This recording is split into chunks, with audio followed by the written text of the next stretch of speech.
What do you think is the bridge between you and a movie or a show or whatever you do watch? I feel it's emotions. Sometimes the vulnerability of the characters showcased on the screen resonates with you, or perhaps it's your own susceptibility that aligns with the narrative. But it's that moment when a movie, scene, or piece of music unexpectedly resonates with you. It feels an emptiness within, and I believe that's where the essence of any takeaway lies. You might be wondering why I am going on about this, but the movies I recently watched truly captured human emotions beautifully.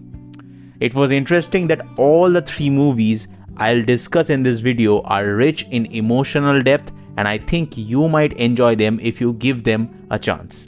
This is Point of View, and this video will be about 3 southern films that I have recently watched that are heavily based on human emotions.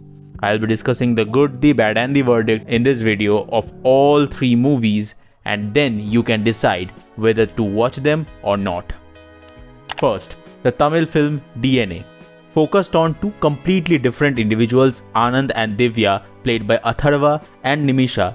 They met after experiencing numerous circumstances in their individual lives, and just as things were settling down as they became parents, Divya claimed that her child had been switched at the hospital. Having her previous mental issues, how much that claim by her still stands in the end forms the basic narrative of Nelson Venkatesan's directed action thriller DNA, available on Jio Hotstar.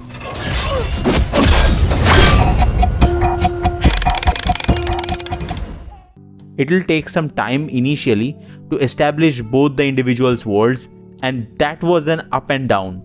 But when it gets into the narrative, the thrill is totally breathtaking. You will be up for what will happen next. The continuous searching for the child, and Atharvaa and Nimisha being helpless parents, just trying every possible way to find that infant. I like the way the director kept every small detail in the story, and those were making it more believable.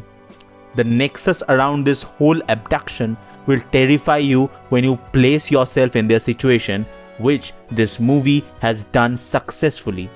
The main leads had done an outstanding job in their respective roles, especially Balaji Shaktivel has my heart. The chemistry between the chaotic characters Nimisha and Atharvaa was effectively showcased and portrayed in a compelling manner. The slight massy essence that almost every Tamil movie has, that's never going to bother you, alongside the fight sequences, was choreographed very well actually. Next, the Malayalam movie RONTH focuses on the life of the policemen, what they really do and how their life is balancing the personal and professional demography. A slow-paced monotone thriller, but with the duration, how it will just engage you that was mesmerizing.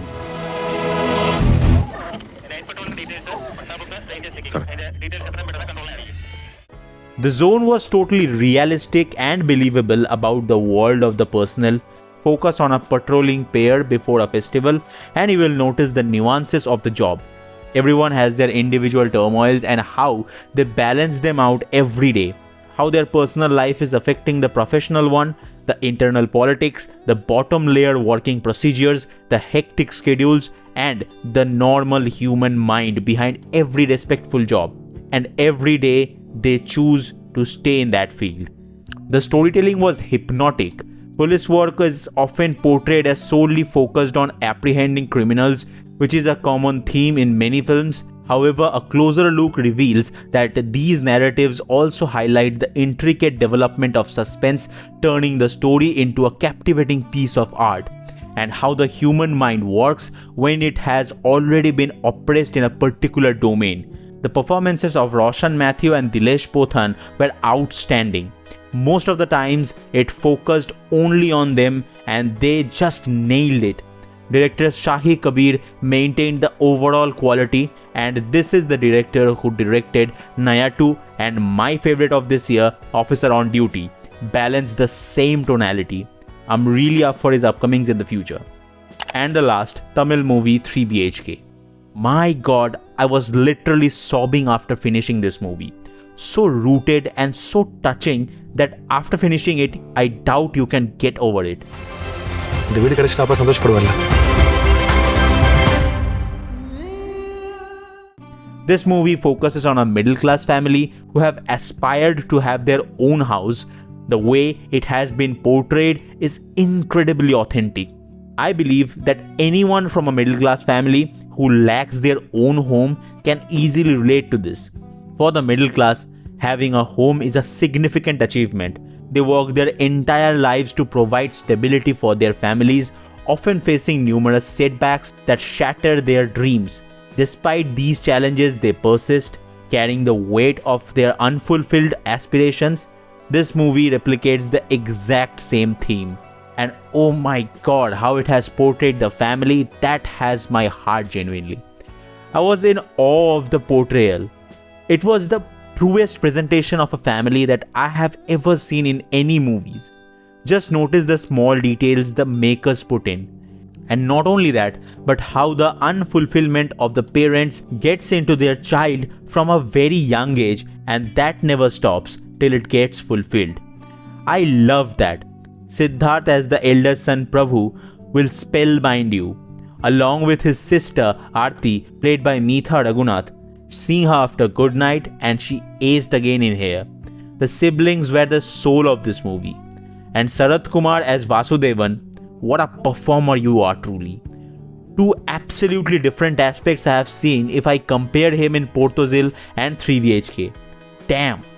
And his wife Shanti, played by Devyani, were the heart of this movie.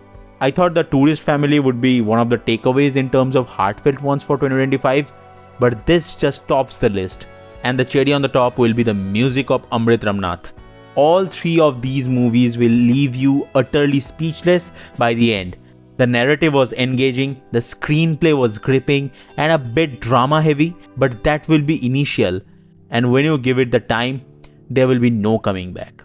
This was my point of view on the movies, and I think you should try them. Trust my words here. And that's the video. So what are your thoughts on these three movies? If you have watched any of them, then let me know in the comments below. You can follow me on Instagram. The handle is pointofview9. Thank you so much for watching. See you at the point of view.